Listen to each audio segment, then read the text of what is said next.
Hello বন্ধুরা, আসসালামু আলাইকুম। মাইক্রোসফট ওয়ার্ড 2016 এর 17 পর্বে আপনাদের স্বাগতম। আজ আমরা জানব ইনসার্ট মেনুর আন্ডারে টেবিল সাব মেনু সম্পর্কে। চলুন শুরু করা যাক। আমরা ইনসার্টে ক্লিক করলে দেখতে পাচ্ছি টেবিলের ড্রপডাউনে ক্লিক করলে দেখতে পাচ্ছি এখানে শর্টকাট টেবিল তৈরি করার কিছু সিস্টেম দেওয়া আছে। ডান পাশেরগুলোকে বলা হয়ে থাকে কলাম এবং নিচেরগুলোকে বলা হয়ে থাকে র। এখানে মোট 10টি কলাম এবং 8টি র দেওয়া আছে। আমরা এখান থেকে 5টি কলাম এবং 3টি র সিলেক্ট করে ক্লিক করলে দেখতে পাচ্ছি এখানে একটি টেবিল তৈরি হয়েছে।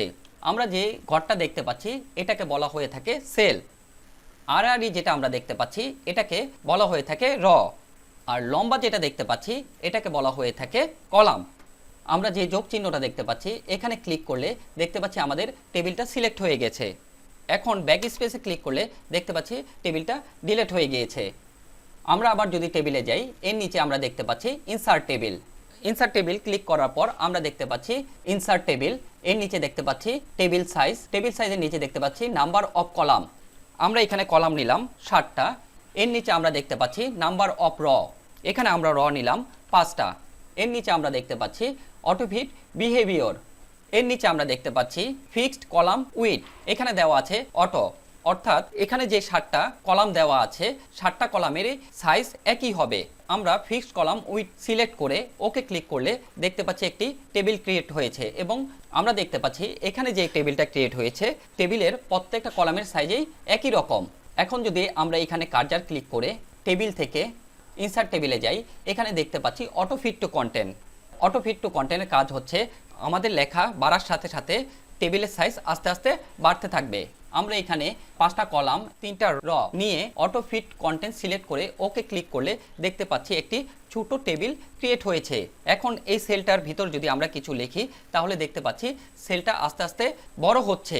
পরের সেলে যদি আমরা কিছু লিখি তাহলে দেখতে পাচ্ছি পরের সেলটাও আস্তে আস্তে বড় হচ্ছে।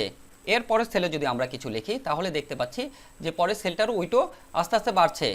পরের সেলে যদি ক্লিক করে আমরা কিছু লিখি তাহলে দেখতে পাচ্ছি যে পরের সেলটা বাড়ছে, সাথে সাথে অন্য যে সেলগুলো ছিল সেগুলো আস্তে আস্তে ছোট হয়ে আসছে। এর পরের সেলে যদি আমরা কিছু লিখি তাহলে দেখতে পাচ্ছি এই সেলটার ওয়েট বাড়ছে এবং অন্য যে সেলগুলো ছিল এগুলো আস্তে আস্তে কমে যাচ্ছে, অর্থাৎ অটোমেটিক টেবিলটি ফিট হয়ে যাচ্ছে। এখন আমরা নিচে ক্লিক করে ইনসার্ট থেকে আবার ইনসার্ট টেবিলে যাই, তাহলে নিচে দেখতে পাচ্ছি অটো ফিট টু উইন্ডোর কাজ হচ্ছে যে আমরা যে টেবিলটা নিব এটা পেজের সাইজ অনুযায়ী হয়ে যাবে। আমরা এখান থেকে 5টা কলাম 2টা র নিয়ে auto fit to window select করে ওকে ক্লিক করলে দেখতে পাচ্ছি আমাদের যে পেজের সাইজ ওই অনুযায়ী একটি টেবিল ক্রিয়েট হয়েছে। আমরা এই সেলটায় যদি কিছু লিখি তাহলে দেখতে পাচ্ছি যে সেলটার উইডটা আস্তে আস্তে বেড়ে যাচ্ছে। পরের সেলটা যদি আমরা লিখি তাহলে দেখতে পাচ্ছি পরের সেলটার উইটও আস্তে আস্তে বেড়ে যাচ্ছে। এর পরের সেলটাও যদি আমি লিখি তাহলে দেখতে পাচ্ছি পরের সেলটার উইটও আস্তে আস্তে বেড়ে যাচ্ছে।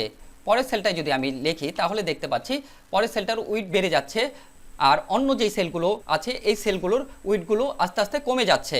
এর পরের সেলটা যদি আমি লিখি তাহলে দেখতে পাচ্ছি এই সেলটার উইট আস্তে আস্তে বাড়ছে এবং অন্য সেলগুলো উইটগুলো আস্তে আস্তে কমে যাচ্ছে, অর্থাৎ অটোমেটিকভাবে এই সেলগুলো ফিট হয়ে যাচ্ছে, টেবিলটা ফিট হয়ে যাচ্ছে।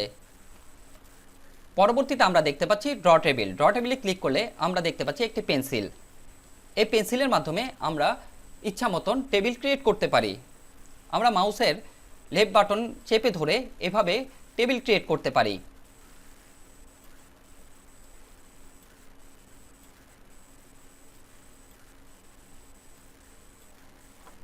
পরবর্তী অপশন আমরা দেখতে পাচ্ছি কনভার্ট টেক্সট টু টেবিল।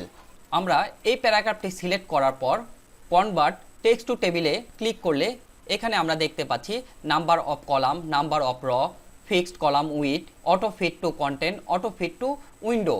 এই সম্পর্কে আমরা একটু আগেই জেনেছি। এর নিচে আমরা দেখতে পাচ্ছি সেপারেট টেক্সট অ্যাড, নিচে দেখতে পাচ্ছি প্যারাগ্রাফ, কমাস, ট্যাব, আদার্স। আমরা এই প্যারাগ্রাফটি সিলেক্ট করার পর এই প্যারাগ্রাফে ক্লিক করার পর ওকে ক্লিক করলে দেখতে পাচ্ছি একটি টেবিল ক্রিয়েট হয়েছে, অর্থাৎ প্লেন টেক্সট থেকে একটি টেবিলে রূপান্তরিত হয়েছে। পরবর্তীতে আমরা আরেকটি লেখা দেখতে পাচ্ছি যে একটি ওয়ার্ডের পর কমা, তারপর আরেকটি ওয়ার্ডের পর কমা, এভাবে ওয়ার্ডগুলো সাজানো হয়েছে। আমরা এই লেখাটি সিলেক্ট করার পর ইনসার্ট থেকে কনভার্ট টেক্সট টু টেবিলে গেলে দেখতে পাচ্ছি অটোমেটিক কমাস সিলেক্ট হয়ে গেছে। এখন ওকে ক্লিক করলে দেখতে পাচ্ছি যে এখানে একটি টেবিল ক্রিয়েট হয়েছে, অর্থাৎ প্লেন টেক্সট থেকে টেবিলে রূপান্তরিত হয়েছে এবং কমাগুলো উঠে গিয়েছে।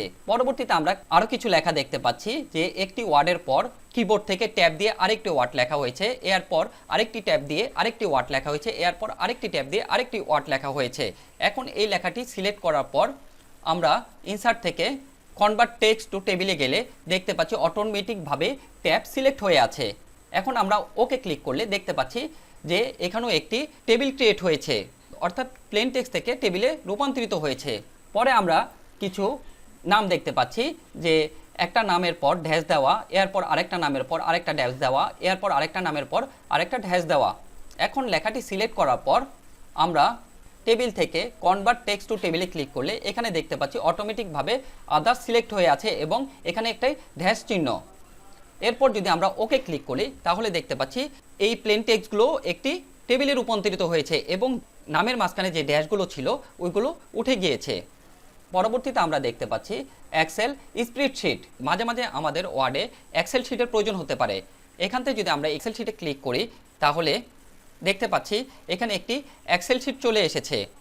এই এক্সেল শিটের ভিতর আমরা যোগ করতে পারবো, বিয়োগ করতে পারবো, নাম লিখতে পারবো, যাবতীয় এক্সেলের কাজ করতে পারবো। আমরা যখন এক্সেল নিয়ে কাজ করব তখন এই বিষয়ে আরও ভালো করে জানব।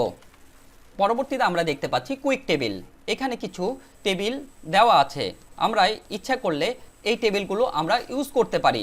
আমাদের যদি কোনো ডকুমেন্টে কোনো ক্যালেন্ডার প্রয়োজন হয় আমরা এখান থেকে এই ক্যালেন্ডার ইউজ করতে পারি। আমরা যদি ক্যালেন্ডার 1-এ ক্লিক করি তাহলে দেখতে পাচ্ছি যে এখানে একটি ক্যালেন্ডার ক্রিয়েট হয়ে গিয়েছে। এখান থেকে আমরা মাসের নাম চেঞ্জ করতে পারবো, তারিখ চেঞ্জ করতে পারবো। এছাড়া এখানে আরও কিছু টেবিল তৈরি করা আছে, আমাদের প্রয়োজন ক্ষেত্রে আমরা এই টেবিলগুলো ইউজ করতে পারি। এতে আমাদের অনেকটা সময় বেঁচে যাবে।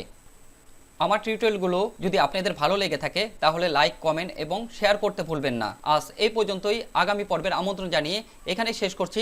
আল্লাহ হাফেজ।